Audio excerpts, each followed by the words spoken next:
On Capitol Hill, a tense exchange unfolded as Senator John Kennedy pressed federal officials on the growing fentanyl crisis.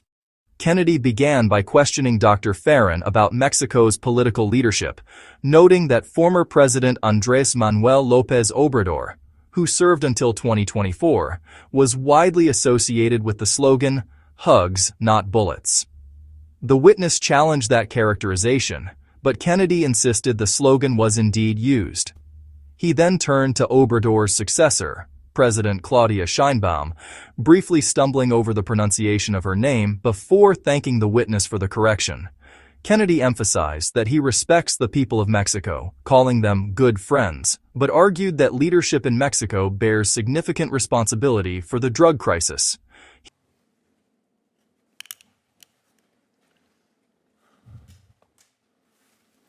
Dr. Farfan, the President of Mexico until 2024 was President López Obrador. Is that right? And he ran for president with respect to the cartels on the slogan, "Hugs, not bullets." Is that right? Well, no, he did not run on his campaign Yes, he with that did. slogan. Yes, he did. Now, his hand-picked successor is President Sheinbaum. Is that correct? Sheinbaum. Is that correct? Claudia Sheinbaum. Right. Am I right? Yes. Okay. I love the people of Mexico, and the people of Mexico are good friends.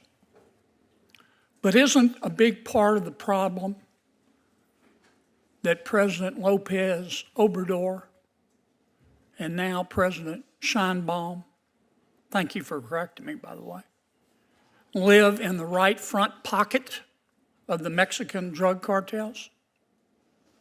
I disagree with that statement. I thought you might. You want more task forces. Dr. Westlake, this represents 400 grams of fentanyl. Kill every person in Providence, Rhode Island. If you're a dealer and you get caught with this, you get 10 years minimum.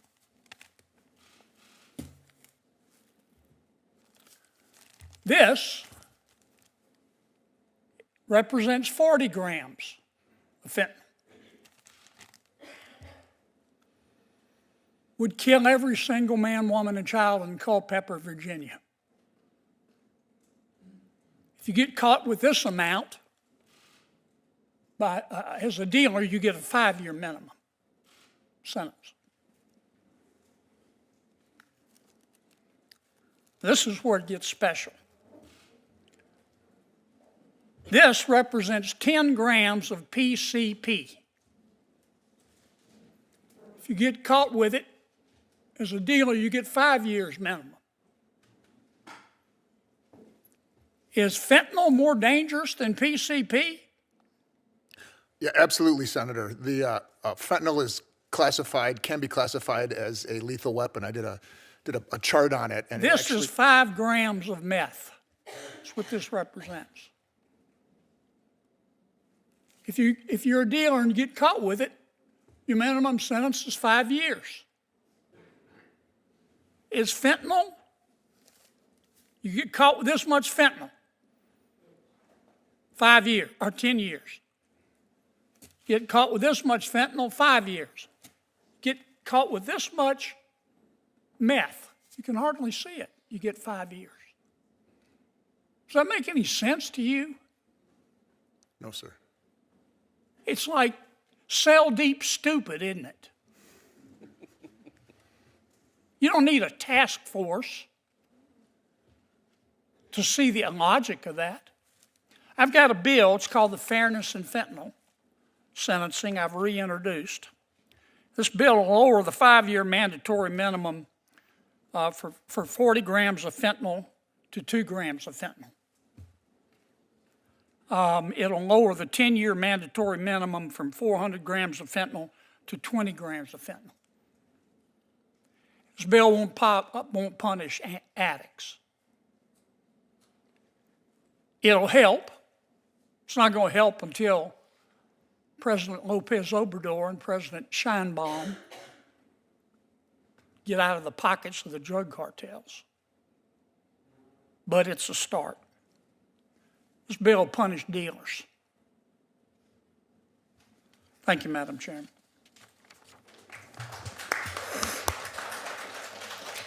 Senator Whitehouse. Thank you, Madam Chair. Welcome to all the witnesses. He then asked whether both Obrador and Sheinbaum are in the front pocket of the Mexican drug cartels, a claim the witness forcefully rejected. The senator moved to a stark visual demonstration. Holding up packets representing drug quantities, he explained. 400 grams of fentanyl, he said, is enough to kill the entire population of Providence, Rhode Island. Yet a DEA arrest involving that amount carries a minimum sentence of only 10 years. 40 grams of fentanyl, enough to kill every resident of Culpeper, Virginia, triggers a 5-year minimum. Meanwhile, 10 grams of PCP also carries a 5-year minimum, despite fentanyl being far more lethal. And even 5 grams of methamphetamine, a barely visible quantity, results in the same 5-year mandatory sentence. Kennedy asked the witness whether these sentencing disparities make sense. The senator called the system self-defeating and stupid. He then announced he has reintroduced legislation called the Fairness in Fentanyl Sentencing Act. The bill would dramatically lower the threshold quantities needed to trigger mandatory minimums. The 5-year minimum would apply to 2 grams of fentanyl, down from the current 40 grams. The 10-year minimum would start at 20 grams instead of the current 400 grams. Kennedy stressed that the bill targets dealers, not addicts, though he added that the fentanyl crisis will not fully improve until Mexico's leadership acts more aggressively against cartels. Still, he called the legislation a start.